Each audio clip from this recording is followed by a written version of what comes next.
So, honestly, I don't even really want to be recording this right now. Mostly just because my skin has been breaking out really badly. Like all week, it was broken out really badly this morning. And the only reason it even looks kind of okay is because I spend so much time with like the salicylic acid on my face with the face wash when I'm, doing my showering and everything and shaving.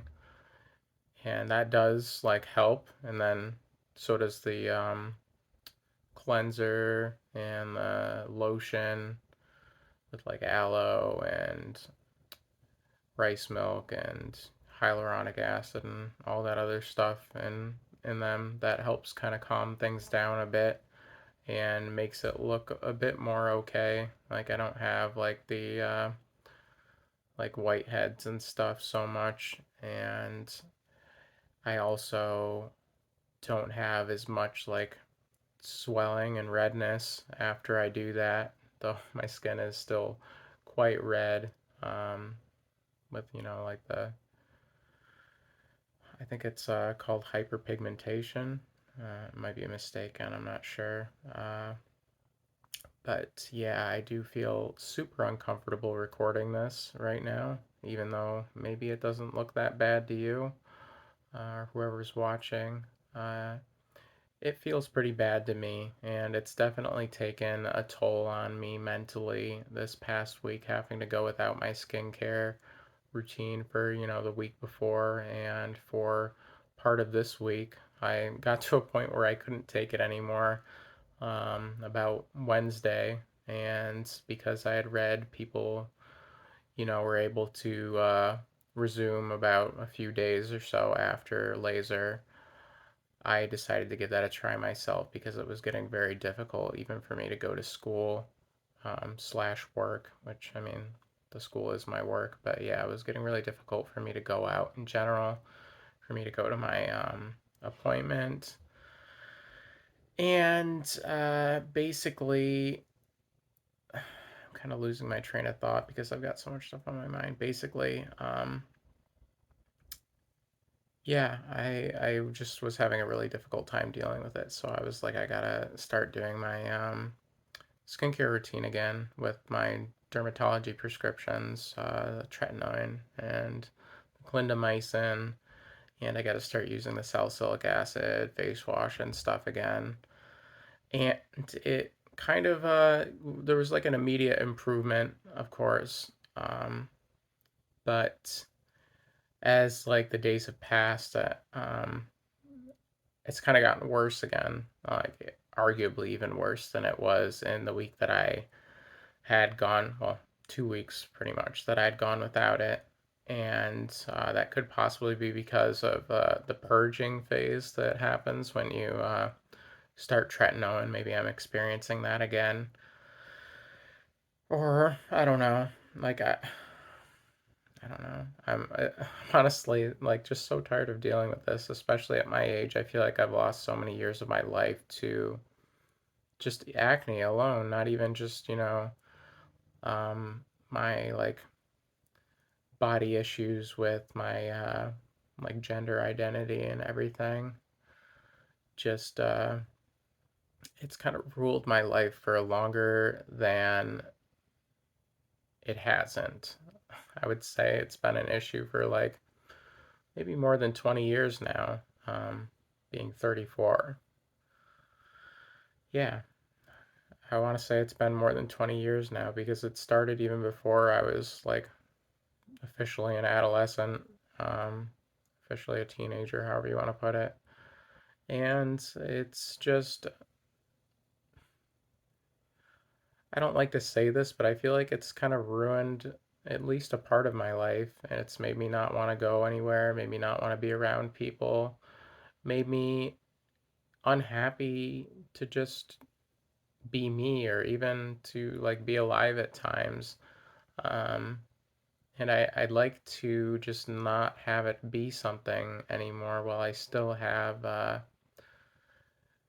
at least some of my youth left to live my life and everything. And it's been making me think about asking my dermatologist for Accutane, but I'm kind of nervous about that. And I'm also kind of surprised that I'm already halfway through the 10 minutes that I use for these videos talking about this. So I will try to talk about some of the other things, like um, with the laser. I guess I've noticed like a little bit of change in facial hair. They say like about like 5 days to like a couple weeks after the laser session, you'll like notice some of the hairs like falling out and some of the actual change from it. It's not immediate, and I have kind of noticed that. And it feels nice, though. I guess I dislike the somewhat patchiness that I feel like I've noticed a little bit of. Kind of wish there was like a more immediate solution to that, but yeah, I guess that's like kind of a benefit or a plus side to things that have happened. And I do get excited kind of at the thought of it just fully being gone, so I don't have to shave my face anymore, really.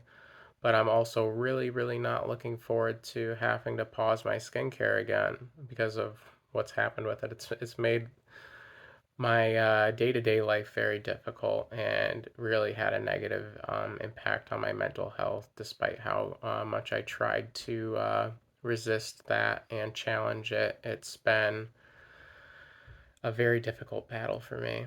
So, yeah, my next appointment is supposed to be on like the 11th, I think, but I think that's too soon. So I might end up calling them to reschedule it for maybe like early December. I'm still thinking about that. Otherwise, this video is supposed to be about my update for Dutasteride and Estradiol, and I had actually forgotten to look at how many months it's been. So since I started the Estradiol in January and I started the Dutasteride in March, it's been like 10 months on Estradiol and 8 months on Dutasteride, I want to say. And I'm going to feel like a dummy if I'm wrong about that. Uh, kind of have my thoughts all over the place.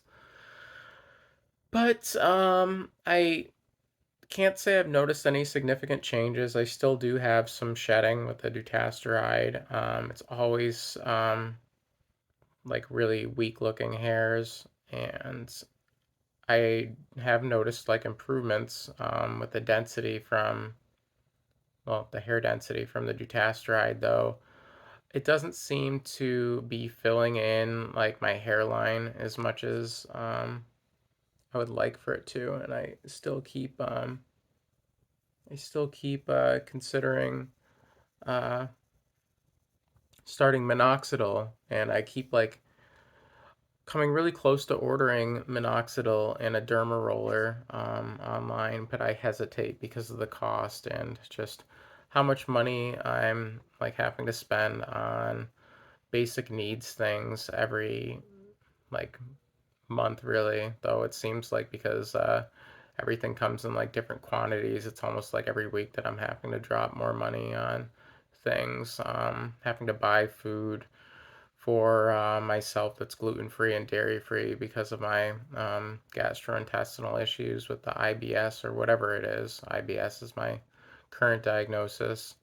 Um, yeah, so having to spend a lot of extra money on my special needs diet and just other things like supplements, like personal care things for my skin and hair and everything. It's hard to keep up with it all. And the estradiol, I haven't really noticed a significant change, and I'm kind of in limbo right now for having an endocrinologist because of my current or previous one wanting me to go to a different place because he thinks I can get better care there, which has been a really difficult thing to deal with. And I haven't really gotten called back from there despite having a referral. So don't know what's going to happen with that. Kind of been stressed about it too, but yeah, I guess this is my update. I really appreciate anybody who watches these, and If it can help in some way, then that's cool too. That would make me happy. But otherwise, thank you very much for watching. Please take care. Bye.